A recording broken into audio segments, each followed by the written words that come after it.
சண்டேனாலே நமக்கு ரொம்ப ஹாப்பியாக இருக்கும். நல்லா சாப்பிட்டுட்டு தூங்கி எந்திரிக்கணும், ரெஸ்ட் எடுக்கணும் அப்படின்னு தான் நினப்போம். ஆனால் இன்றைக்கி எங்களுக்கு அப்படி இல்லைங்க.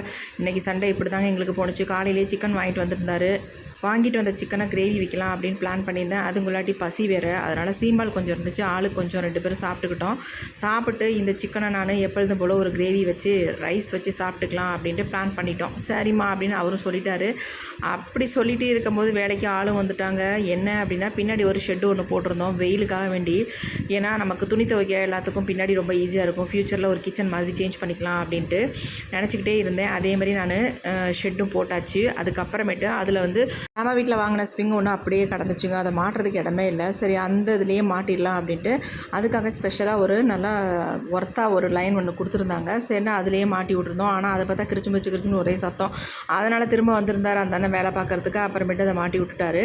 இந்த பக்கம் பார்த்தீங்கன்னா நமக்கு சிக்கன் கிரேவி ரெடி ஆகிடுச்சு. நானும் சாப்பிட உட்காந்துட்டேன். அவரை கூப்பிட்டதுக்கு நான் அப்புறம் சாப்பிட்டுக்கிறேன் அப்படின்னு சொல்லிட்டாரு. நான் என்ன பண்ணேன், சிக்கன் எடுத்து வச்சு கொஞ்சம் கிரேவியை வச்சு சூப்பராக பெரட்டி சாப்பிட ஆரம்பிச்சிட்டேன். இது ஈரல் தாங்க. இது நான் சாப்பிட்றதுக்குல கண்டிப்பாக எனக்கு பிடிக்கவே பிடிக்காது. எங்கள் வீட்டு மீன் குட்டிக்கு அதுக்காக எடுத்து வச்சுருக்கேன். நான் சாப்பிடும்போது பக்கத்தில் நிற்பா, அதனால் அவளுக்கு கொஞ்சம் போட்டுக்கலாம் அப்படின்ட்டு அதையும் பக்கத்துலேயே எடுத்து வச்சுக்கிட்டேன்.